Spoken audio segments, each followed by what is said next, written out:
be now read a second time, and I call the honourable member for Gilmore. Thank you, Deputy Speaker. Well, what an exciting day today to speak in support of the National Reconstruction Fund Corporation Bill 2022.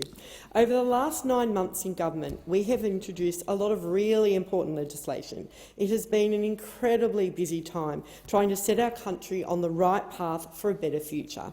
But today I am particularly excited because of all the core promises we made at the election. This bill sets out how we will deliver so many of them, setting up our country for a self-sustaining better future. Secure jobs, support for farming, safeguarding our national sovereignty, transitioning to a renewable energy future, investing in our regions, creating a stronger and more prosperous Australia.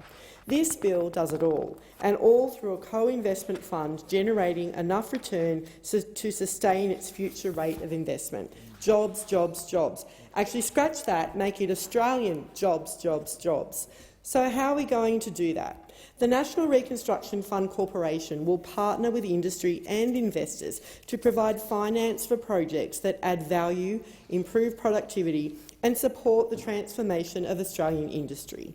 Modelled after the highly successful Clean Energy Finance Corporation, the NRFC will provide finance including loans, guarantees and equity to drive investments across 7 priority areas of the Australian economy. These are value add in resources, value add in agriculture, forestry and the fisheries sector, transport, medical science, renewables and low emissions technologies, defence capability and enabling capabilities. We will target projects and investments that help Australia capture new, high-value market opportunities to help local businesses grow and succeed in the industries of today and the industries of tomorrow.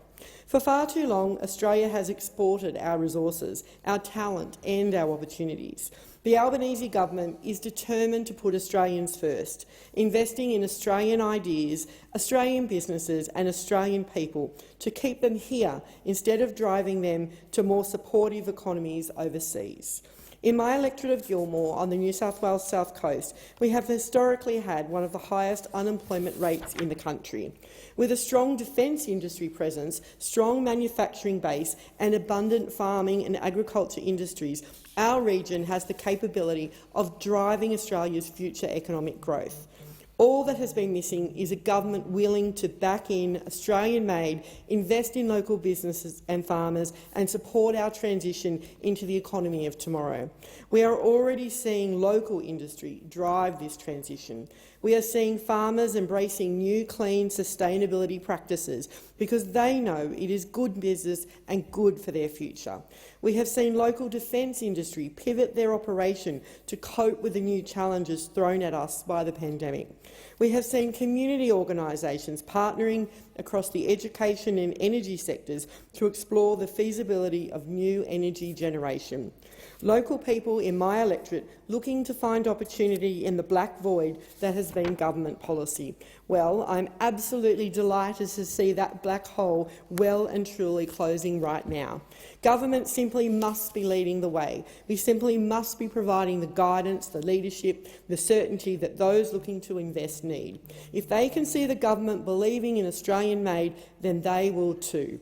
That's what this fund will do.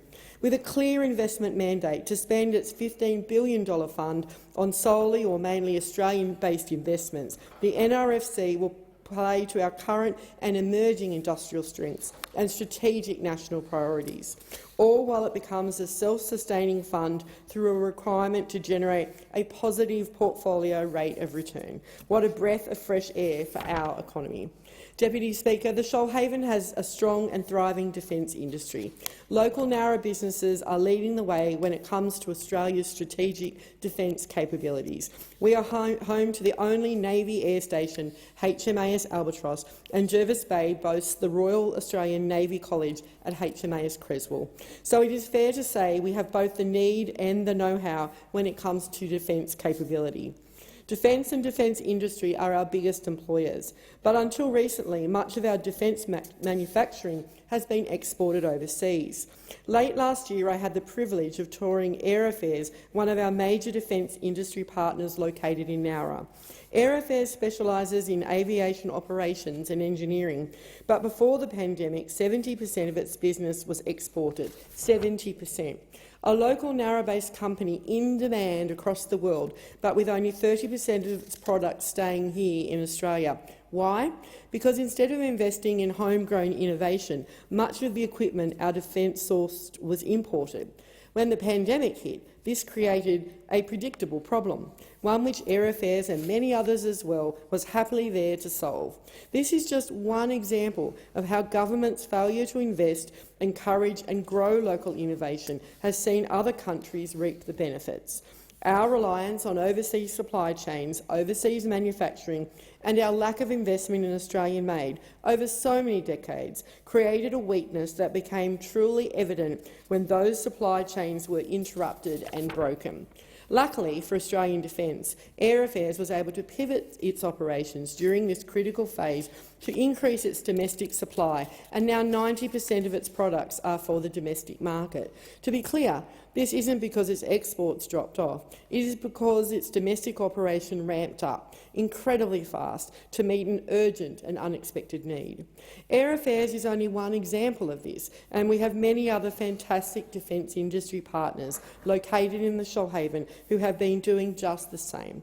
Just on the weekend, I visited Global Defence Solutions at the Narra Show and reminded of the great work they are doing to supply solutions for defence. The Shoalhaven Defence Industry Group does a fantastic job promoting the work of so many companies locally and at the dedicated Albatross Aviation Technology Park, designed specifically to support defence and aviation industries right next to HMAS Albatross.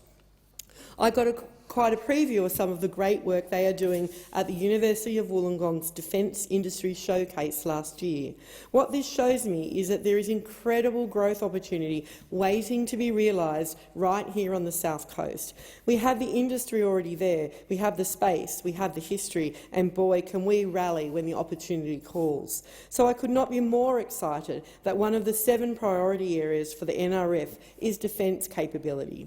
There is nowhere in Australia as well equipped as the Shoalhaven to reap the benefits of this investment in our local innovation, maximising the sourcing of our defence requirements from Australian suppliers, employing Australian workers in technology, infrastructure and skills. Australian jobs, jobs, jobs. What a mantra. Not only this, but defence industry can help to build skills from the ground up, working with local high schools to start a love of clean, advanced manufacturing, employing trades from apprentice level up across so many industries: manufacturing, processing, electrical, painting and more.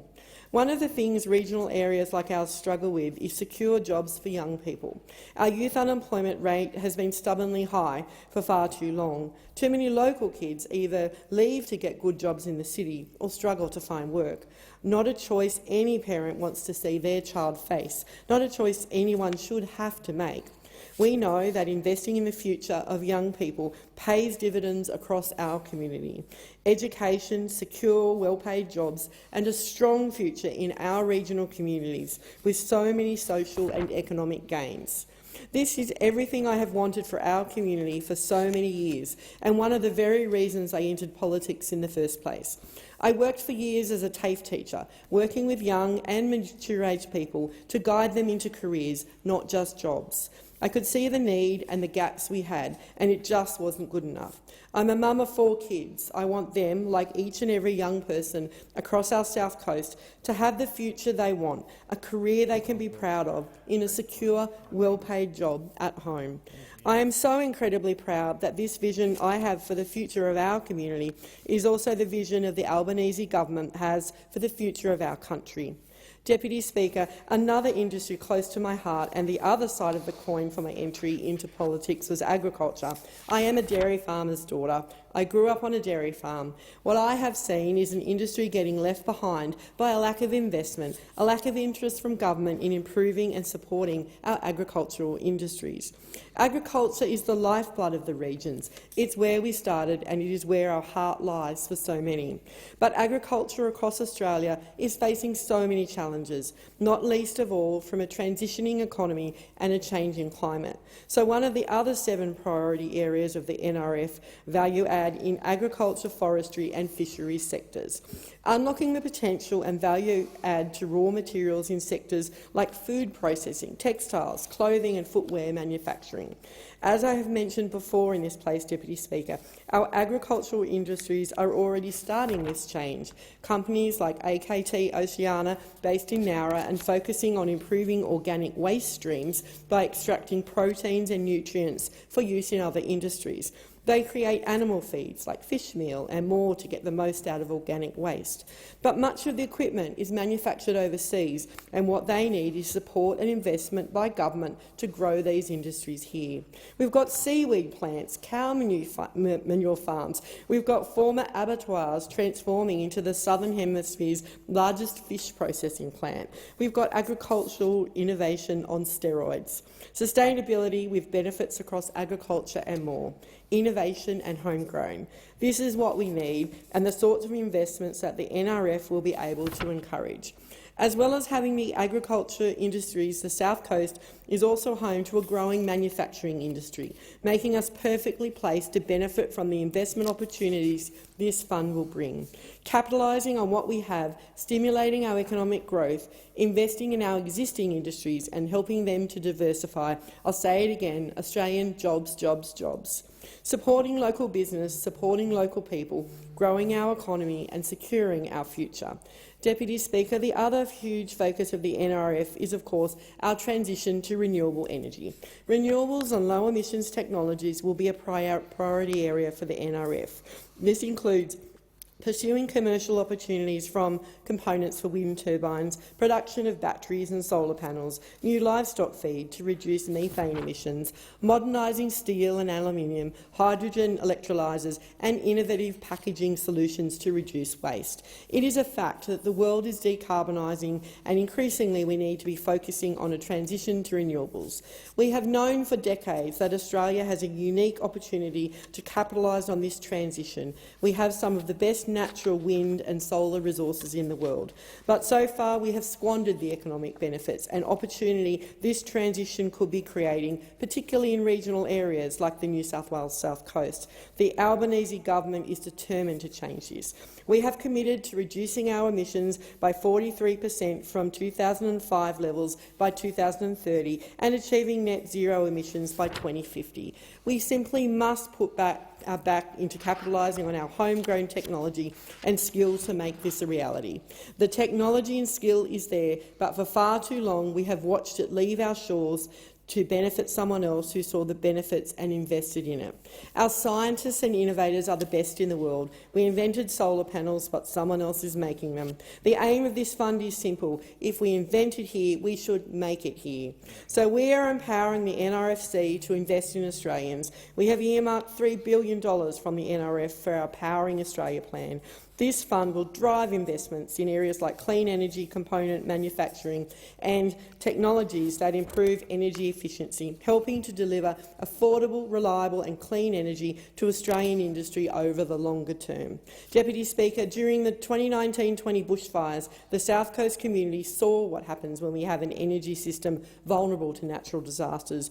Our old-school electricity grid was left exposed and we suffered through extended blackouts. Local people had no power, no telecommunications, no information about the oncoming firestorm and no way of getting help. We weren't without power for a few hours. We were without it for days and weeks. We struggled with food supplies, water supplies, medical equipment, not to mention the blaring heat. It is something we all never want to see repeated, and for many the answer to this problem is simple: solar power and battery backup, so that our community halls, our evacuation centres, our homes, our farms aren't reliant on mains power.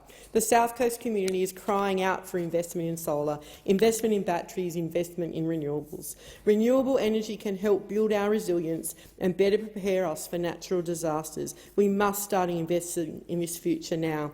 The best way to do this?